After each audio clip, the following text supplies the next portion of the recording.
Today I want to talk to you about Honkadori, to define it and give you some examples, which will take us from the medieval period in Japan right through to the contemporary era in the English-speaking haiku world.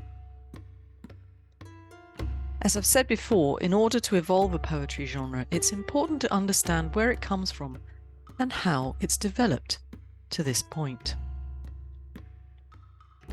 So what is Honkadori? It's an allusive variation. It alludes to another poem, but as it says on the tin, it changes it. It varies it.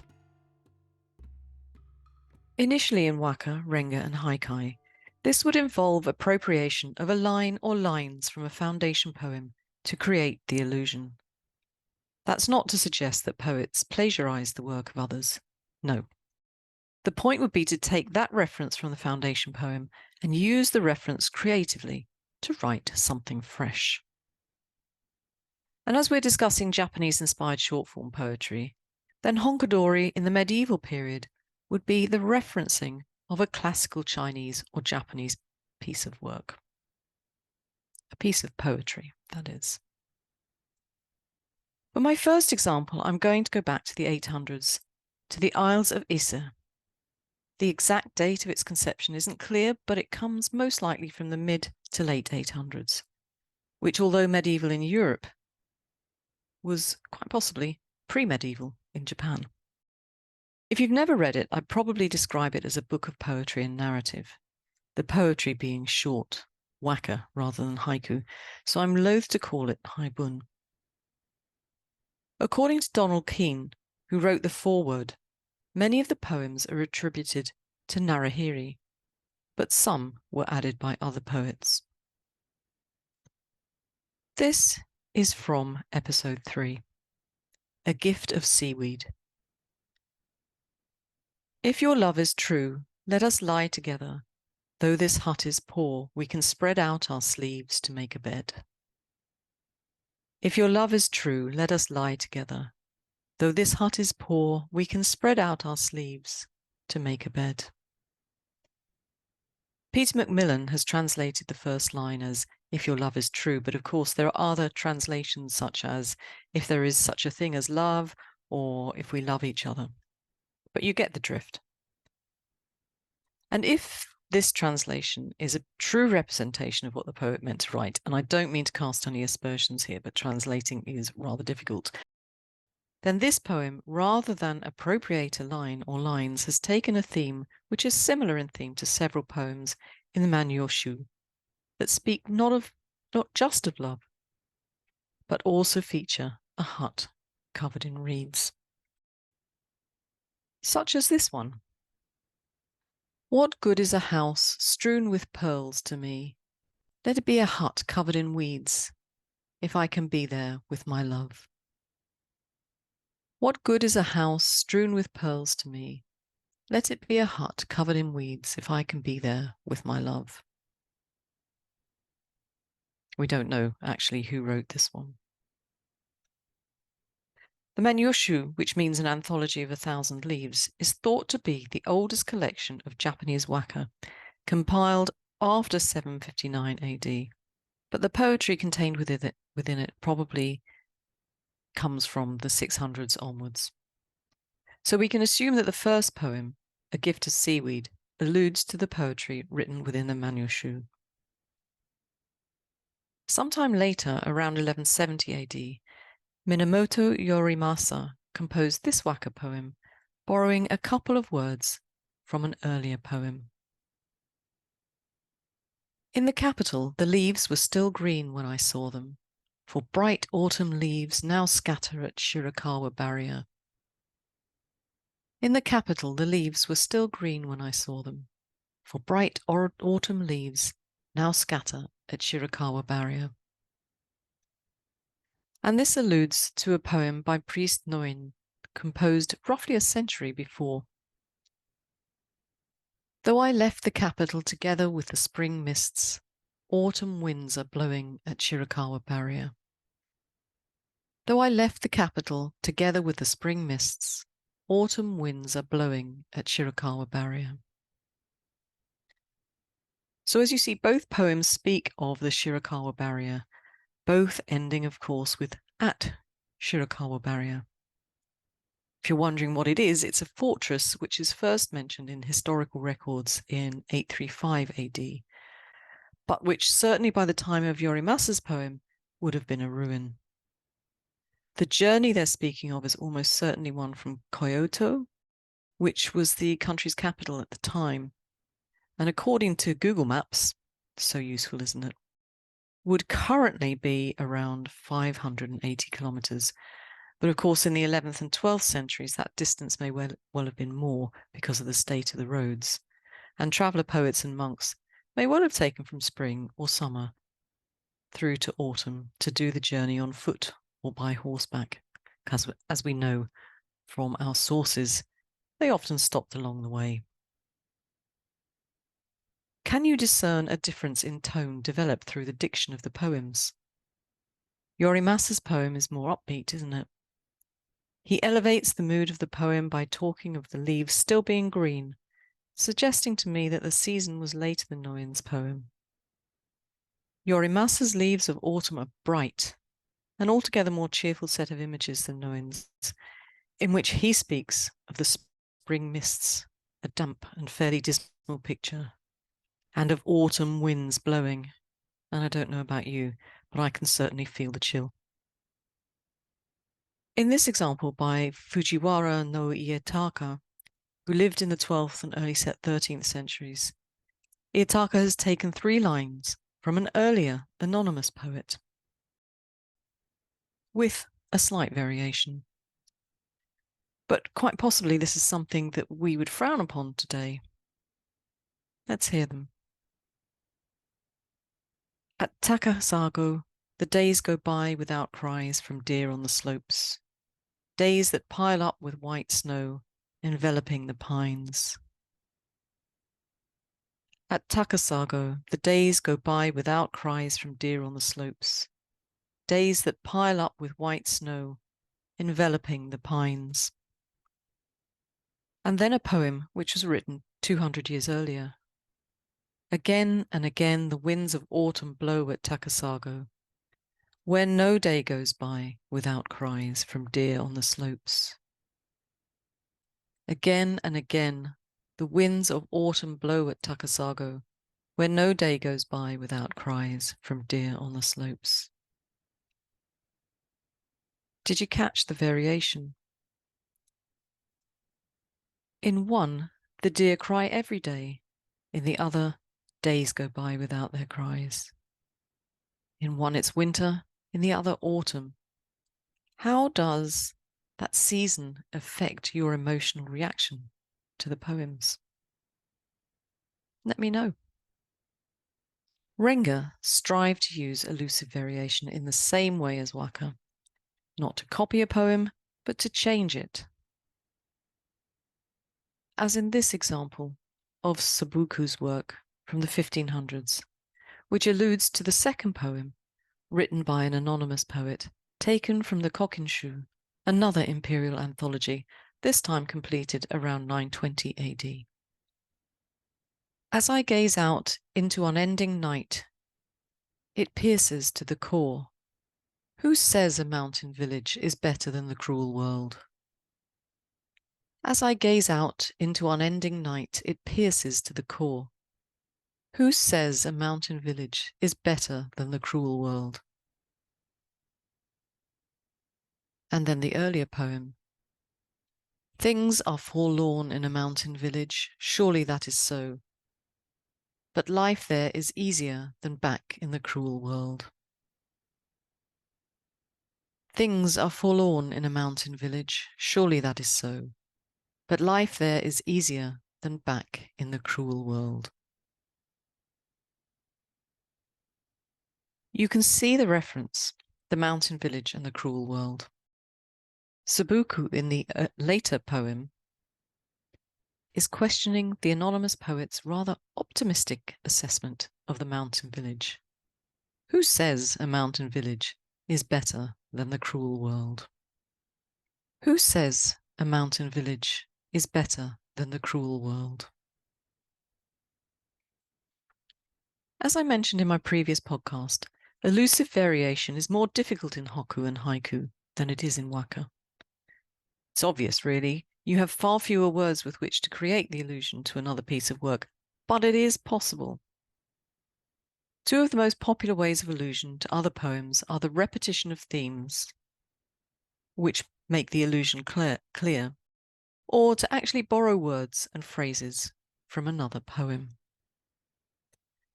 Basho, well educated in poetry classics, was known to have his favourite poets, Libo and Tufu.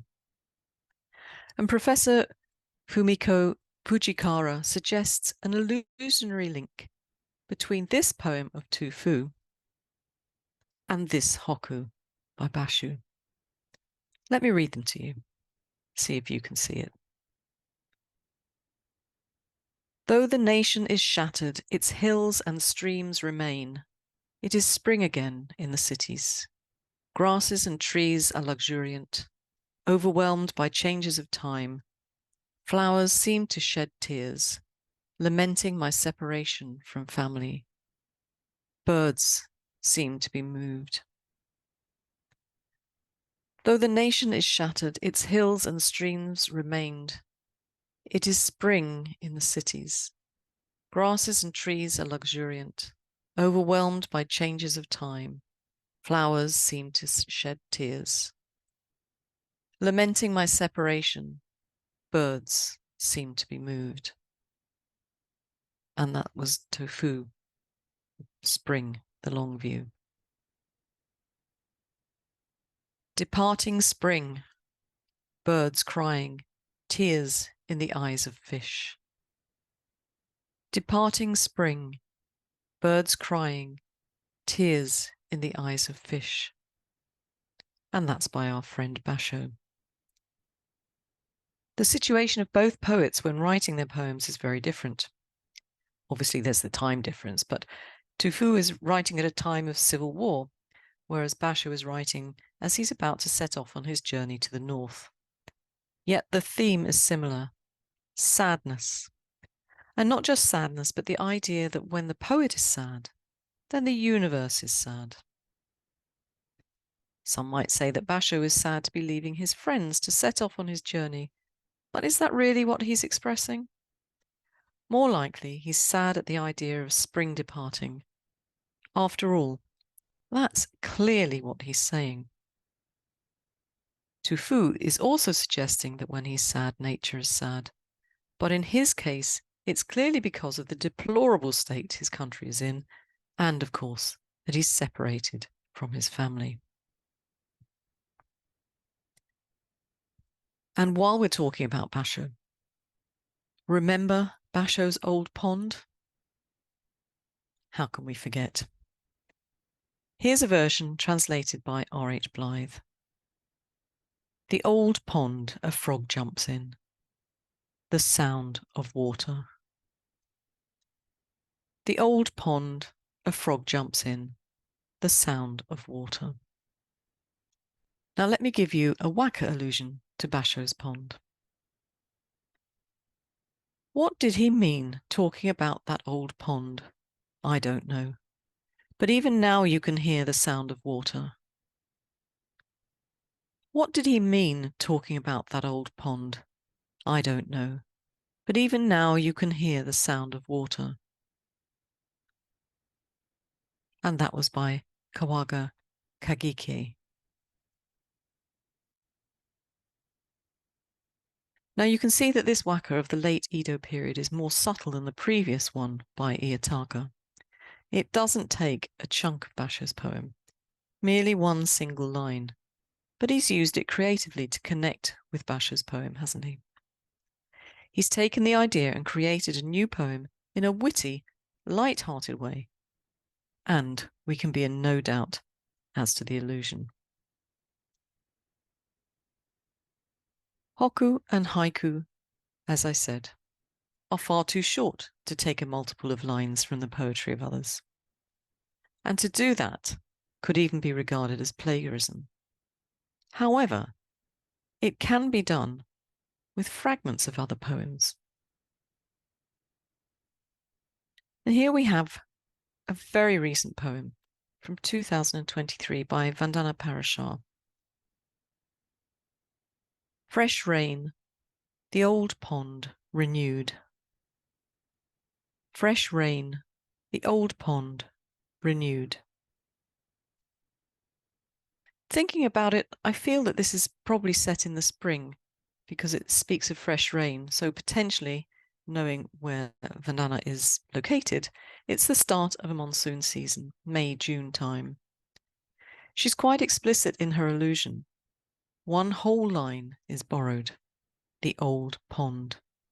But she gives it a fresh feel by creating the idea of the sound subtly by writing of rain. We all know the sound of rain. She doesn't need to highlight it for us. And I wondered, is she being a little cheeky with her final line, renewed?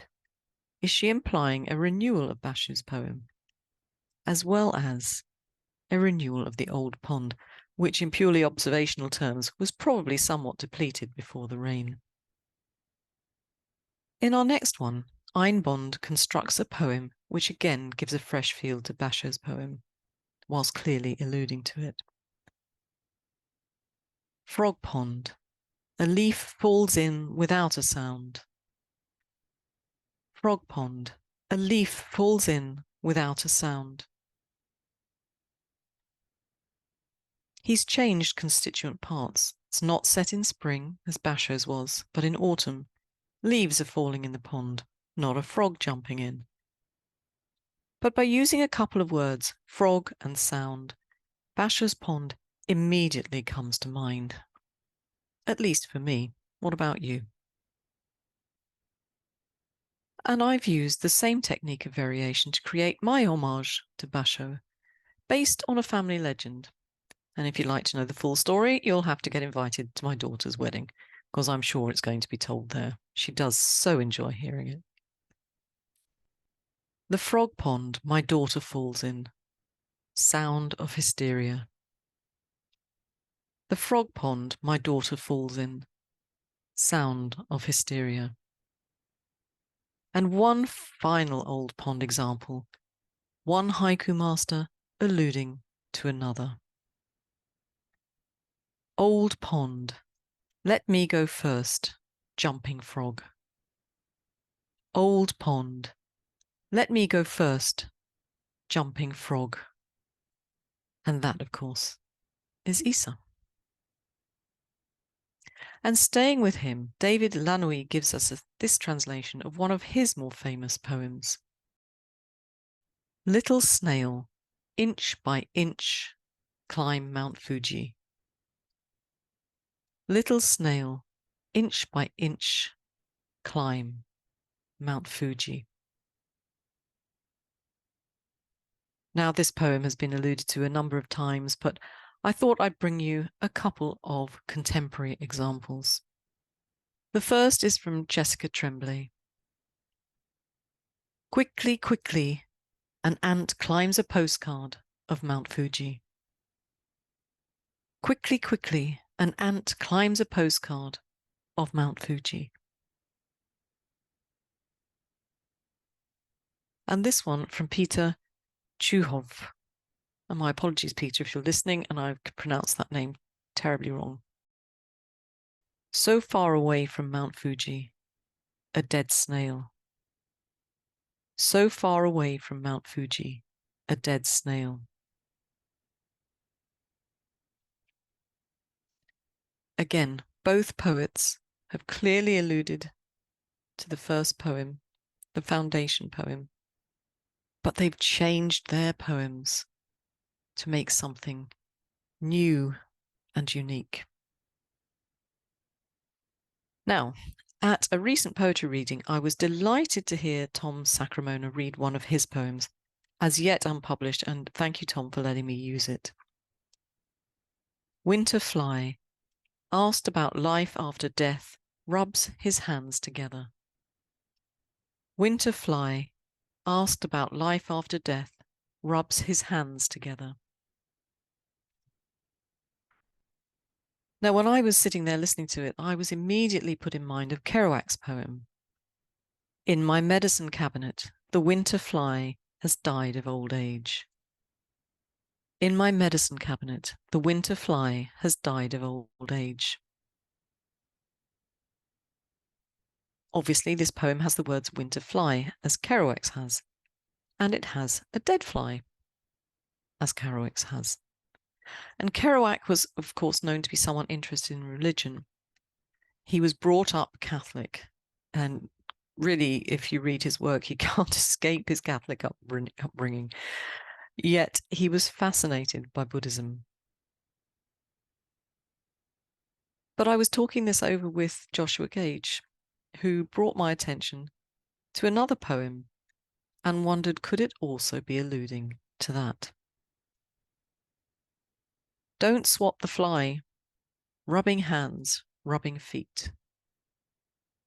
Don't swat the fly, rubbing hands, rubbing feet. And that's Isa, again translated by David Lanouille. Now, if we're both right, that takes us back to the approach that Basho took. Could this be a combination of theme, death, and the fly, as well as a clear borrowing of a few words to point us in the right direction? I'd be interested to know what you think, and maybe you even see another poem. Again, let me know. So I've defined Honkadori as being an allusive variation of an older poem, but could we not also say that the lyrics of songs are often poems? Stephen Carter says of traditional Japanese songs that they often showed connections to prevailing poetic conventions. So we could also make a case for the songs of Western culture. And here's an example of contemporary haiku alluding to a country and Western song. Earnest tub cover, not enough whiskey to ask her to waltz.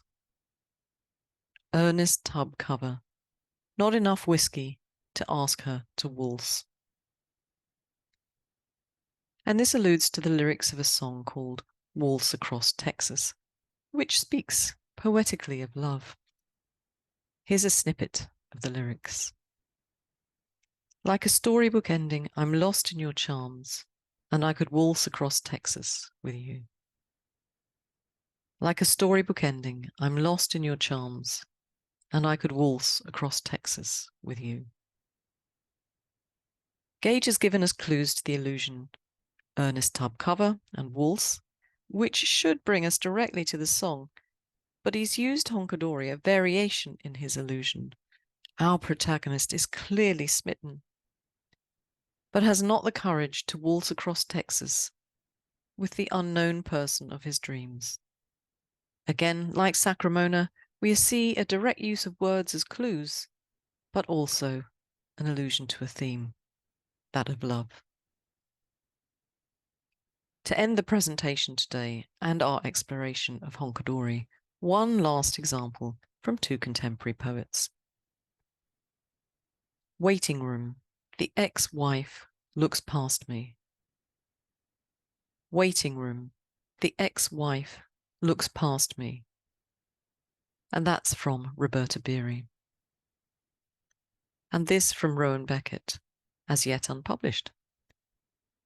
Garbage day, a long stare at his ex-wife. Garbage day, a long stare at his ex-wife. My thanks to Rowan for letting me use that as it's unpublished. Now the allusion is clear because both poems are referring to the ex-wife. And I don't know if you can feel it, but both poems to me express a certain amount of malice. But the perspective of the poems are different, aren't they? One more passive, one more aggressive. In conclusion, then, we now have an understanding of Honkadori, an allusive variation, and we can see how, as poets, we can allude to poetry and song lyrics, if we regard them as poetic literature. Next time, I'm going to be talking about Honsetsu, Mitake, and how we're going to use all that we've learned in these last few weeks to write magnificent poems in January 2024. My thanks to the contemporary poets who generously allowed me to use their work, sometimes even unpublished. I'm truly honoured. Tom Sacramona, Rowan Beckett, Joshua Gage, and Vandana Parashar. And if you don't think Waltz Across Texas is literature, take it up with Josh. I'm staying out of this one. So until next time, keep writing. The short essay and the links to the reference materials will be in the show notes. If you think I've left something out, do please let me know. Ciao!